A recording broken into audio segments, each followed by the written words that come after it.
মই ডক্টৰ পংকজ গোস্বামী আজি নেত্ৰদান সম্পৰ্কে কিছু কথা ক'বলৈ ওলাইছো। এবাৰ এটা ঘটনা ক'বলৈ ওলাইছো।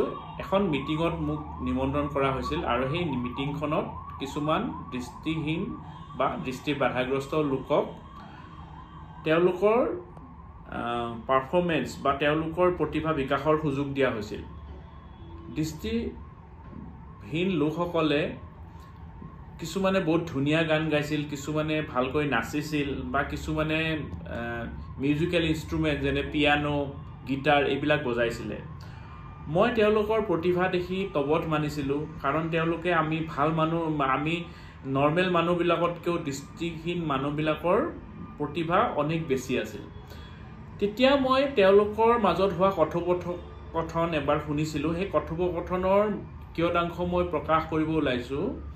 এজন দৃষ্টিহীন মানুহে আনজনক কৈছিলে যে এই পৃথিৱীখন বোলে বহুত ধুনীয়া, সূৰ্যটো বোলে বিৰাট ধুনীয়া, ৰাতিপুৱা সূৰ্যৰ পোহৰটো বোলে বিৰাট ভাল লাগে, নদীখন বোলে বিৰাট ভাল লাগে, আমিতো সেইবিলাক একোৱেই দেখা নাপাওঁ, আমি কিমান দুৰ্ভগীয়া ন, আমাক যদি কোনোবাই সহায় কৰিলে হয় এই পৃথিৱীখন দেখা পাবলৈ।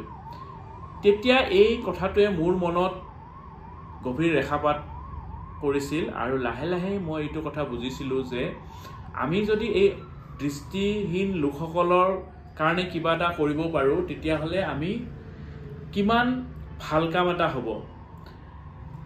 আমাৰ পৃথিৱীত প্ৰায় 30 নিযুত লোক দৃষ্টিহীন আছে। এই 30 নিযুত লোকৰ বেছিভাগৰে কৰ্নিয়া ব্লাইণ্ডনেছ মানে আমাৰ চকুৰ একেবাৰে সন্মুখৰ ভাগত যিখন এখন ঘড়ী গ্লাছৰ নিচিনা এখন ষ্ট্ৰাকচাৰ থাকে, সেই ষ্ট্ৰাকচাৰটোকে আমি কৰ্নিয়া বুলি কওঁ। এই কৰ্নিয়াখনত যদি কিবা বিসংগতি থাকে বা কিছুমানৰ জন্মৰ পৰা কিবা প্ৰব্লেম থাকে, তেতিয়াহ'লে মানুহজন দেখা নাপায়। এজন মানুহৰ যদি গোটেই চকুটো ভালে থাকে কিন্তু কৰ্নিয়াখন যদি বেয়া, তেতিয়াও মানুহজনে দেখা নাপায়। তেনেকুৱা কৰ্নিয়া ব্লাইণ্ড মানুহ আমি যদি নেত্ৰদান কৰি সেই ডনৰ কৰ্নিয়া এখন লগাই দিওঁ, তেতিয়াহ'লে তেওঁলোকে পুনৰ জীৱন লাভ কৰিব পাৰে আৰু তেওঁলোকে চকুটোৰে ভালকৈ দেখা পাব পাৰে। এতিয়া এই নেত্ৰদান বুলি ক'লে আমি কি বুজাওঁ? নেত্ৰদান মানে আমি এজন ব্যক্তি মৃত্যুৰ হোৱাৰ লগে লগে 4 ঘণ্টাৰ পৰা 6 ঘণ্টাৰ ভিতৰত যদি নিজৰ কৰ্নিয়াখন যদি দান কৰে, তেতিয়াহ'লে সেই কৰ্নিয়াখন দুগৰাকী অন্ধ ব্যক্তিৰ তাত আমি যদি সংৰোপিত কৰোঁ, তেতিয়াহ'লে সেই অন্ধ ব্যক্তি দুগৰাকীয়ে ভালকৈ দেখা পাব পাৰে। এতিয়া কোনবিলাক ব্যক্তিয়ে নেত্ৰদান কৰিব পাৰে? সকলো বয়সৰ ব্যক্তিয়ে নেত্ৰদান কৰিব পাৰে। তেওঁলোকৰ ডায়েবেটিছ, হাইপাৰটেনশ্যন, কেটেৰেক্ট চাৰ্জাৰী হোৱা, গ্ল'কমা হোৱা সকলো ধৰণৰ ব্যক্তিয়ে নেত্ৰদান কৰিব পাৰে। খালি দুটামান ইনফেকচিয়াছ ডিজিজ আছে, যেনে ধৰক হেপাটাইটিছ বি, হেপাটাইটিছ চি আৰু HIV। এইকেইটা ইনফেকশ্যন হোৱা ব্যক্তিয়ে নেত্ৰদান কৰিব নোৱাৰে। তাৰ বাহিৰে প্ৰায় সকলো বয়সৰ, সকলো ব্লাড গ্ৰুপৰ মানুহে আমাৰ নেত্ৰদান কৰিব পাৰে। এতিয়া নেত্ৰদান কৰিবৰ কাৰণে আমি কি কৰিব লাগিব? আমি নেত্ৰদান কৰিবৰ কাৰণে প্লেচ কৰিব পাৰোঁ। প্লেচ মানে আমি ওচৰতে থকা নেত্ৰ বেংক, আই বেংকত সেই এখন ফৰ্ম থাকে, সেই ফৰ্মখন আমি ফিল আপ কৰি সেইখন ছাবমিট কৰিব পাৰোঁ। তাতে লিখা থাকিব যে মই মোৰ চকু মোৰ মৃত্যুৰ পিছত দান কৰিব বিচাৰোঁ। সেইটো প্লেচ কৰা বুলি কয়। আৰু সেইটো অনলাইনতো এটা প্লেটফৰ্ম আছে আই ডনেশ্যনৰ ওপৰত। সেই প্লেটফৰ্মত গৈও আমি এণ্ট্ৰি কৰি থৈ দিব পাৰোঁ। তেতিয়া কি হ'ব, আমাৰ মৃত্যুৰ লগে লগে আমি যদি আমাৰ আত্মীয় স্বজনক কৈ যাওঁ যে মই মোৰ মৃত্যুৰ পিছত মোৰ চকুজুৰি দান কৰিব বিচাৰোঁ, গতিকে তোমালোকে মৃত্যুৰ লগে লগে ওচৰৰ আই বেংকত খবৰ দিবা, আৰু আই বেংকৰ খবৰ দিলে আই বেংকৰ মানুহে আহি মৃত্যুৰ 4 ঘণ্টাৰ ভিতৰতে কৰ্নিয়াটো কালেক্ট কৰি লৈ যাব। এতিয়া বহুত মানুহে ভাবে যে মৃত্যুৰ পিছত যদি চকুটো আমি দান কৰোঁ, তেতিয়াহ'লে মানুহজন দেখিবলৈ বিশ্ৰী হৈ যাব। কিন্তু সেইটো একেবাৰে নহয়, কাৰণ নেত্ৰদান যেতিয়া আমি কৰোঁ, তেতিয়াহ'লে আমাৰ অকল কৰ্নিয়া পাৰ্টটোহে লৈ যাব আৰু তাৰ ঠাইত এখন প্লাষ্টিকৰ কৰ্নিয়া লগাই দিব, গোটেই চকুটো উঠাই লৈ নাযায়। আৰু নেত্ৰদান যেতিয়া আমি কৰিবৰ কাৰণে মাতো তেতিয়াহ'লে আই বেংকৰ পৰা এখন ভেন আহিব আৰু সেই ভেনত কোৱালিফাইড ডক্টৰ বা কোৱালিফাইড প্ৰফেচনেল আহিব আৰু তেওঁলোকে কৰ্নিয়াটো উঠাব আৰু এটা আইচ পেকত ভৰাই লৈ যাব। কাৰণ কৰ্নিয়াটোত আমি 4 ডিগ্ৰী চেলচিয়াছৰ তলত আমি ৰাখিব লাগিব, তেতিয়াহে এইটো ভালে থাকিব। তাৰপিছত আমি এগৰাকী ব্যক্তিৰ ধৰক আমি 2খন কৰ্নিয়া পালোঁ, সেই ডনৰ কৰ্নিয়া 2খন আমি 2জন অন্ধ ব্যক্তিৰ তাত যদি আমি সংৰোপিত কৰোঁ তেতিয়াহ'লে আমি 2জন ব্যক্তিক আমি এই পৃথিৱীখন দেখাত সহায় কৰি দিব পাৰোঁ। কিমান ভাল লগা কথা নহয়নে বাৰু?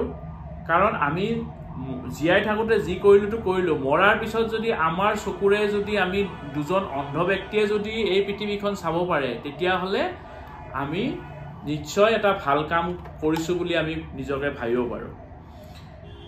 সেইকাৰণে আমাৰ এইটো কৰ্তব্য যে আমি প্ৰতিগৰাকী মানুহে আমি মৰাৰ আগে বা এতিয়াই ঘৰৰ মানুহক এইটো কৈ থব লাগে যে আমি মৰাৰ লগে লগে তোমালোকে আই বেংকত খবৰ দিবা আৰু মই মোৰ নেত্ৰদান কৰিম।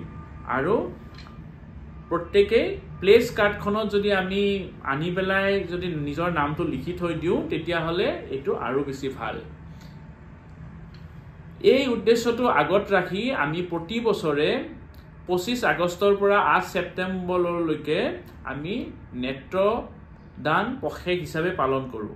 এই নেত্ৰদান পষেকৰ উদ্দেশ্য এটাই যে মানুহৰ মাজত সজাগতা সৃষ্টি কৰা, কাৰণ সজাগতা সৃষ্টি কৰিলেহে মানুহে গম পাব আৰু বেছিকৈ গম পালেহে আমি